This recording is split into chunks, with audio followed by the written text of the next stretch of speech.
Thanks for listening to Marketing B2B Tech, the podcast from Napier where you can find out what really works in B2B marketing today. Welcome to Marketing B2B Technology, the podcast from Napier. Today I'm joined by Domenica Di Lieto.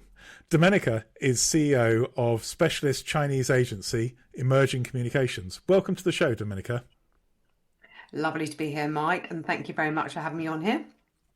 Well, it's great to talk to you, but to start off with, I'd really like to understand how you came to be, an expert on marketing in China. So what was your career path to get where you've got to now? Way too many years on the clock for one. So I started life in publishing. So for many years, I was in women's glossy magazines, newspapers, the Daily Mail Group. And then late 1990s, I obviously saw this thing coming called the internet. God, that makes me sound old. And I went and worked for a couple of clients and agencies that specialized in digital. And I was working across Seattle, New York and London. And I ended up getting quite fed up of that and launched my first agency, which I sold in 2011. And that was a front-end development e-commerce agency. We were a supplier to the company that bought us. And then when I was looking for something to do, I randomly ended up being a commercial director for a Chinese agency for a year. So an interim job. Really enjoyed the market, but felt that possibly it could be done better. Putting clients at the heart of what we do and very much focusing on what do their customers want. So that should align what their marketing should be. And Emerging Communications was born about a year later. It's sort of like 2015. So you were doing international marketing. Was there a reason you decided to jump into China, or was it just the job opportunity? Well, I think for me, I get quite bored. I'd been in the UK digital market and the American market for quite a long time, and China just doesn't stop. You just about understand it and you understand the legislation and all the channels, and then the following day it will change. And I like that speed of change. Wrongly or rightly, I love the fact that I never quite know what I'm going to find in the morning, literally. So the whole changing landscape of the way consumers behave in China, the legislation, the government narrative, just keeps me on my toes. And I think I've just got the most incredible team of talented individuals. So I'm kind of with China, I think, for the rest of my career. I think it's fair to say. May not just do emerging comms, I might do other things, but China is fascinating. And people look to Silicon Valley for learning about digital and tech, and they should be looking at China because they're a good 5-7 years ahead of everywhere in the world. And that really fascinates me. Yeah. That sounds really exciting. I'm also interested about something else you said. You said you wanted to put clients at the heart of the agency. So tell us a little bit about who you work with. Who are your clients? Absolutely. So we do work with some B2C, but predominantly we are working in the B2B space, even if a client also operates in the B2C space. So we work with people like Penguin Random House, where we have worked to basically give them a voice amongst their consumers because all of the marketing they do is with distributors. So that's B2B. We work in the pharma space, biotech space, so with a lot of consultancy firms. We work with a lot of chemistry clients that target librarians, universities that target the research space. So I would say that in terms of the B2B space, most categories, but they all tend to have one thing in common, which is that they're all established in China with a distributor or an agent or a salesperson or a sales team, and they've come across some kind of issues, which we'll talk about a little bit later on. So it's more the fact that they are operating B2B in China, so they are very much reliant on a human being to close a sale.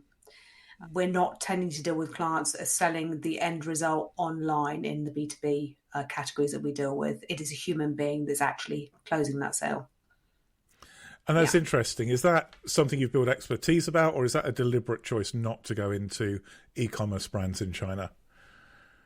We do e-commerce brands in China in terms of marketing, but they tend to be B2C. So in the B2B space, it's more about how business is done in China. It's no different to here in as much that the decision-making unit is quite complicated. But in China, that disjoint between what's going on in market versus what HQ wants, and that could be in the States, Europe, or the UK, is where most of the problems lie. So a total reliance, for example, on your distributor in China to do your marketing, to do your brand, to do your sales and your marketing is one common problem. Or it might be you've got one or two salespeople who are alienated and lonely and misaligned with what's going on back at HQ. So I think that integration of off and online and that integration with both Western and Chinese team is our forte, yes. But ultimately, everything we're doing is to make sure and ensure that the brands we work with are the brand of choice or the company of choice so that their sales increase and their conversion increases through their sales efforts. So in other words, we get the marketing right according to how customers want to engage with it and what they want to see. And that sounds pretty obvious, and that's how marketing should work, but you'd be amazed at how many people try and shoehorn their American marketing with a bit of Chinese on it into China and hope it's going to work. And of course it doesn't. So that leads me on to the obvious question. I mean, how different is it in China? I mean, obviously, some of the channels are different. You know, for example, social media in America or in Europe will be different to China. But, I mean, how different is the approach? Is it completely different from a strategic point of view, or is it more tactical differences? Both. So strategically, I would say that guanxi and reliance on your network of people that you trust is very, very high in China, more so than here. And so no matter how much marketing you do off and online, if you don't take into account to nurture your top customers and make them your platinum customers and make them what we call KOCs, so key opinion customers, you're going to miss a trick. I think that it's been a very interesting time with COVID and COVID restrictions because, of course, B2B has always historically been run at very key exhibitions, events, press launches in China. And all of that moved online to webinars, podcasts effectively, but using Chinese software and platforms. Now there's a bit of a hybrid, but there's still a heavy reliance on that. So strategically, I would say it's more complicated because you've got to align your brand in China and your messaging and what you stand for and why you, much more so with your headquarters, but make sure it's still relevant to your B2B customers. But from a tactical standpoint, there are a lot of differences. So not just the fact that social media channels are wildly different. There's a lot more of them across the board. So using online PR, for example, social media and search, you're using a completely different channel mix. And some will work and some won't. And there tends to be a sense of, oh, I'll just go straight and do some paid search, Domenica, and I'll do a little bit of online PR. And what we do and say to brands and customers is, firstly, we need to know who your customers are and where they hang out, because the chances are they may not be searching on Baidu. It may well be another channel. They may not leverage or engage with certain online channels that you're looking to use. They're going to use others. So understanding who they are and where they hang out and how your competitors behave in your space is more complex. But once you know that, then everything kind of fits into place in terms of driving sales, the right sales, and your conversion rates, which is what marketing is supposed to do, right?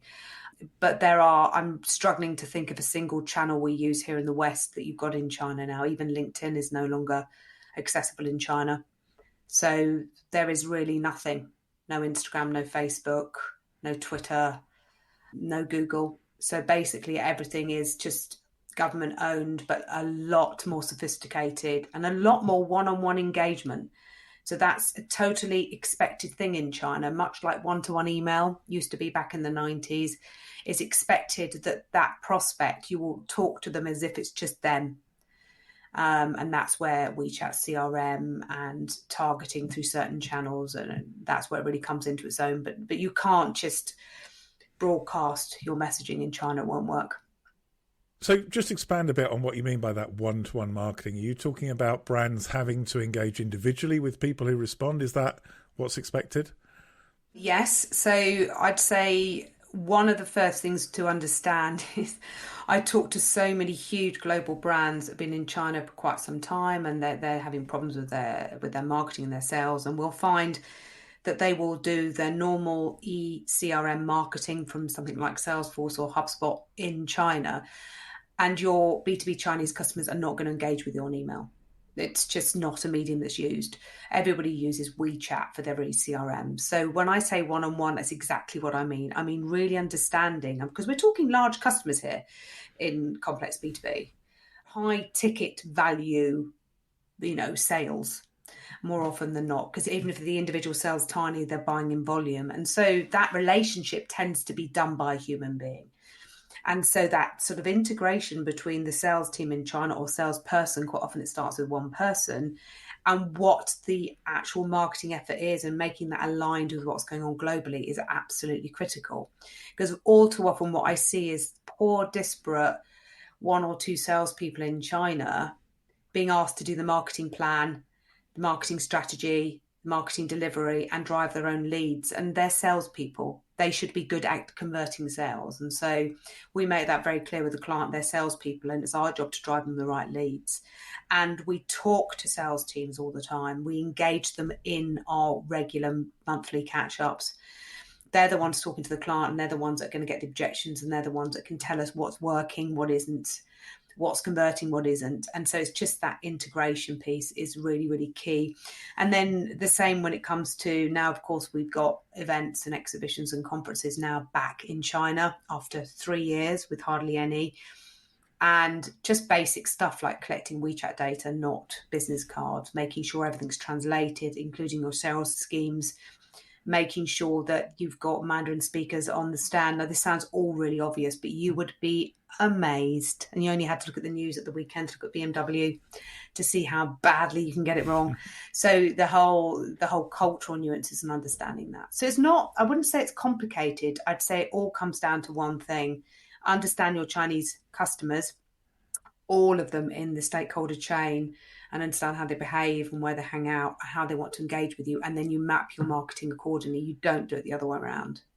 So it's interesting. I mean, you've kind of alluded to this issue of control, and obviously trying to basically transplant an American or European campaign into China isn't going to work.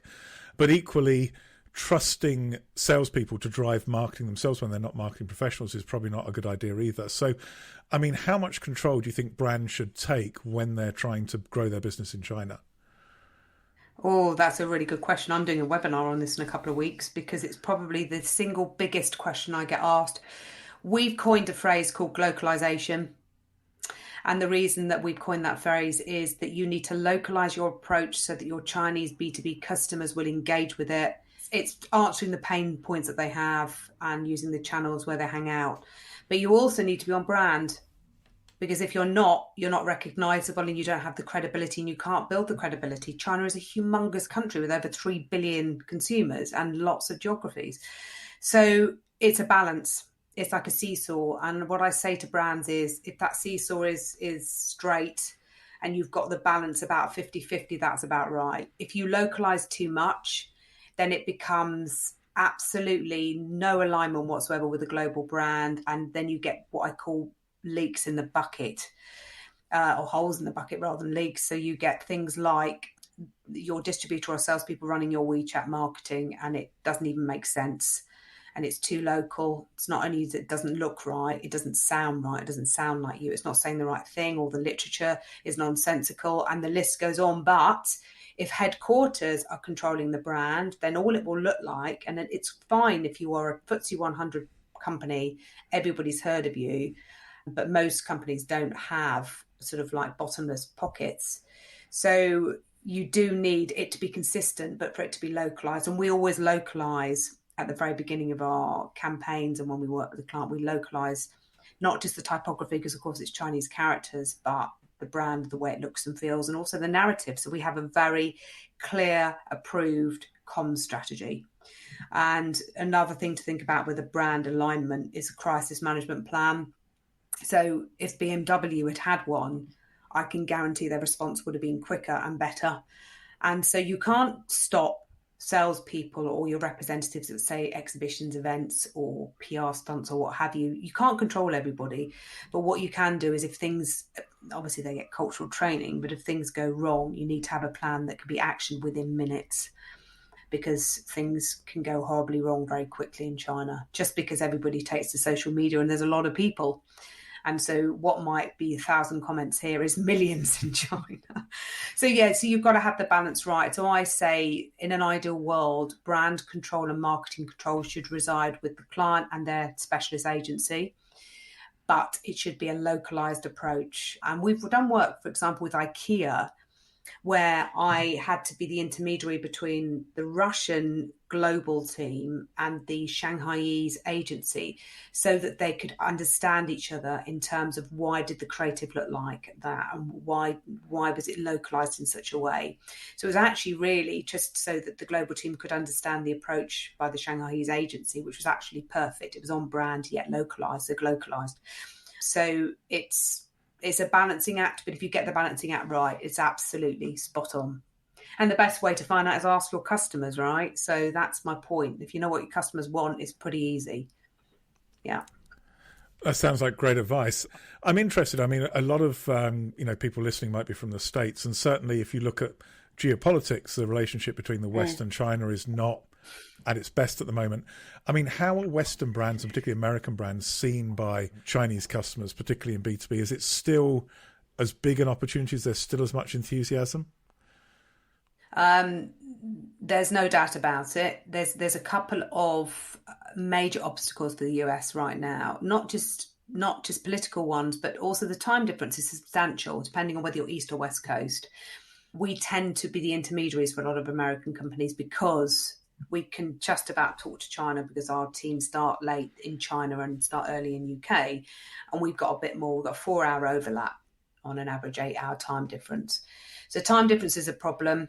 I think if you know anything about Hofstede or any kind of cultural philosophy, there is an even bigger difference between American culture and China culture than European culture. So that's also a bit of a challenge. I spoke to, not that long ago, an American brand, global American brand that's been really successful in Indonesia and Vietnam and other APAC regions. They were going into China. And it's a franchise model. I'm not going to say who they are. And they were absolutely dead set that this franchise model would work in China. And I was like, it will not. You are not offering anything that isn't offered by local competitors in China.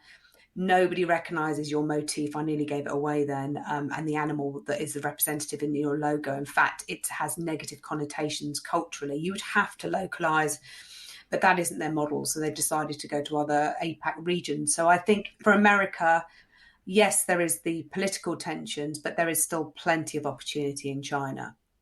And depending on what categories they operate in, obviously you deal with a lot of B2B tech, engineering, tech, pharma, bioscience, biomedical science, chemistry. These areas are huge in China and have actually not been impacted by COVID. And some of our clients have grown substantially throughout COVID because actually there was more demand for what they do. So I'd say that as long as you get the cultural side right, you understand your customers, you work with a specialist agency, there's no reason why American brands can't be successful. I'm not suggesting for 1 second that the strap lines and the creative and copy that we come up with focuses on where they're actually from. That might not be a terribly good idea. But if they have a better product or service than their competitors, you're still going to be successful in China. So there's enough demand, basically. So that sounds really positive. I mean, one of the things I'm interested in is if a brand is looking to enter China, you talked about having kind of a sequence. So people would initially put sales teams in or a couple of salespeople before they bring in marketing. I mean, what is the most effective way to enter and grow in China? Oh, that's $1 million question, which depends on the category that you're in, your budget and your attitude to risk. But I'm a real believer in you see your China journey a bit like a staircase. And if you're getting to the top of the staircase, you don't try and fly from the bottom step to the top step. You have to learn as you go, learn, invest, and mitigate your risk. You certainly, depending on what category you're in, need somebody in market.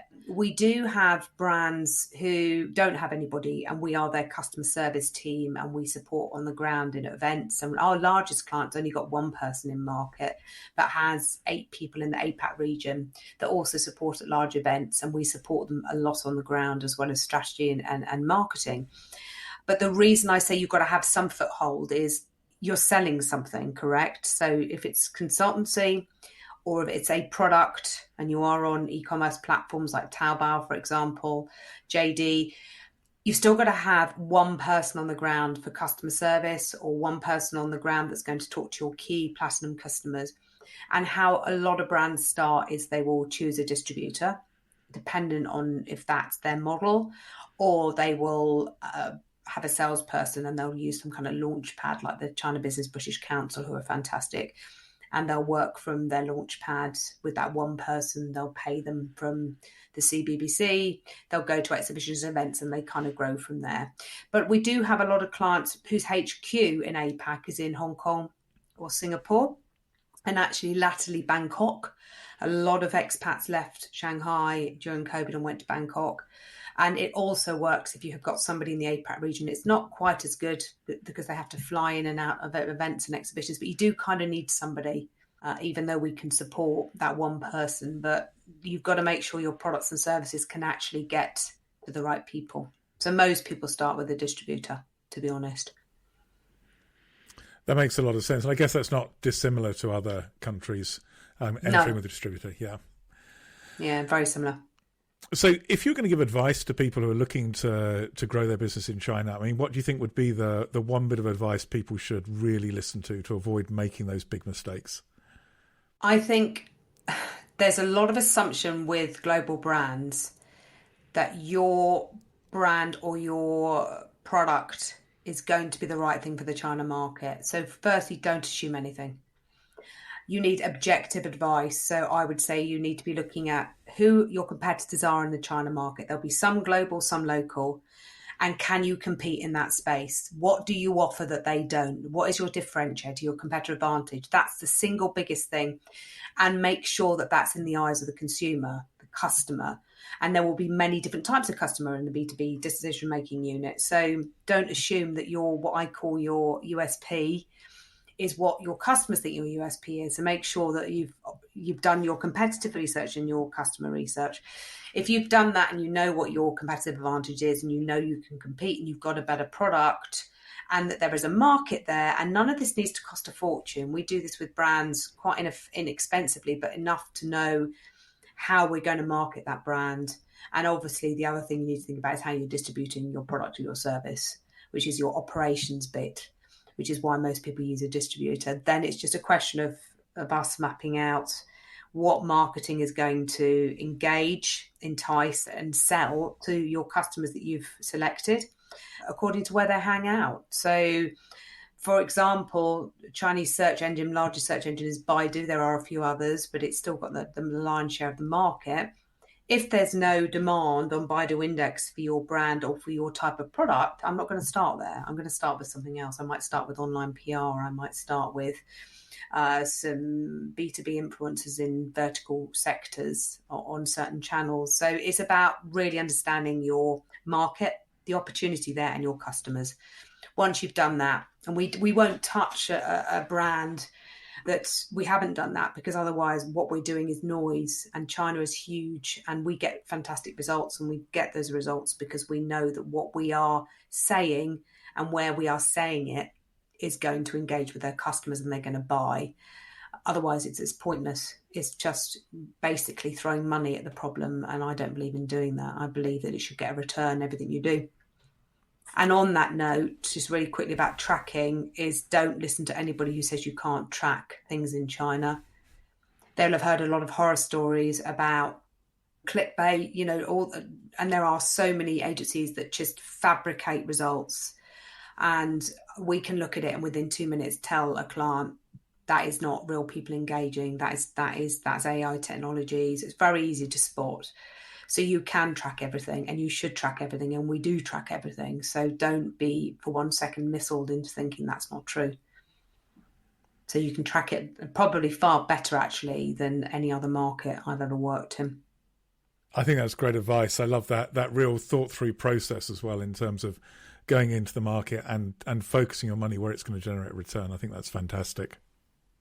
Yeah, absolutely. In fact, we've got an 8 C's model that we follow in exact order of what you do first. And customers are right at the top before we even look at competitors. It's like literally your customers, your competitors, your competitive advantage, your comms, and just do it in the right order. And it's a bit like a tick box exercise, as much as market researchers would hate that. And there is qual and quant involved, but there is a process. And once you do it like that, then you'll get return. But if you go straight to the channels and activate channels, you don't know what channels you're activating. You don't know what you're saying because you don't know what your customers want to hear. So it's the wrong way around. Yeah. That's great advice. I've really enjoyed talking about China. There's a couple of questions we like to ask, sort of more general questions of our guests. And, I'm interested. You're obviously really excited about marketing, particularly about marketing in China. What would your advice be if you met someone, a young person, who was thinking of starting a career in marketing? My biggest advice to anybody who wants to get into marketing is to study business first. So too often the marketers I meet fresh out of university have done a marketing degree and a marketing postgrad, no practical experience. They focus so much on delivery of marketing tactics that they don't focus on what the business problem is. And you need to at the very least, understand how business is structured, how P&L is structured, and how the board is structured. I think that's really important. And there are also so many jobs in marketing. Are you a creative person? Are you an analytical person? Are you really good at writing? That people just lump it together as marketing. And they're very, very different roles. And they're going to be very different roles again in 5-10 years' time, AI technology and drone technology. And so I think that be sure that marketing is the right thing is number one, and which side of marketing, but really do understand the business context because it will make you a very good marketer. I love that. That's really thoughtful. The other question we always ask is, what's the best bit of marketing advice you've ever been given? I would say, and it's not just for marketing, it's just across the board, is mistakes are good. We really celebrate them at Emerging Comms every Monday in our speech, because every time we make a mistake, and we're very open with clients as well, it might be that we've leveraged a channel that hasn't quite gone as according to plan, or maybe one of their sales team says something they shouldn't. If everything is a learning thing and you don't do it twice, then it's going to benefit the brand, it's going to benefit the relationships, and it's going to benefit the results. To not make mistakes, in my opinion, means you're not moving forward, especially in China. So I would say making mistakes need to be celebrated within reason. I think somebody told me that a couple of years ago, and I always used to feel awful if things went wrong. But now I'm very much, do you know what? What did we learn from that? How can we make sure we don't do it again? And I think China's got a different context. And I would say the best advice I can give to anybody doing business in China is work with an expert. Don't work with somebody who did Chinese A-level, work with Chinese nationals. And basically, you've got to understand the cultural context at all times when you're doing business in China, whether that is negotiation, supplier relationships, or talking to your customers. So work with people that understand that. That's fantastic advice. Thank you so much for your time on the podcast. It's been really fascinating. I'm sure people would want to learn more about China and about how you can help them in China. What's the best way for listeners to get in contact with you? I'm very active on LinkedIn, so Domenica Di Lieto, or feel free to email me, domenica@emergingcomms.com. If you Google Domenica Di Lieto, you'll also find me through many different channels. I would say I wouldn't ring my mobile. I tend to have 60 calls a day, so I tend to switch it off. If you email me, it will get picked up, or you send a message through LinkedIn. I go through my messages every day. I will get back to you straight away. But if you call, you might be waiting some time while I work out if it's a cold call or not, because I get rather a lot of them. Well, that's fantastic and very kind for you to give your email address out. Thank you so much for all your insight, Domenica. I really appreciate it. A pleasure, Mike. Really enjoyed it. Thanks for having me.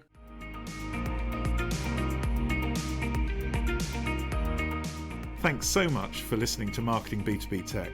We hope you enjoyed the episode, and if you did, please make sure you subscribe on iTunes or on your favourite podcast application.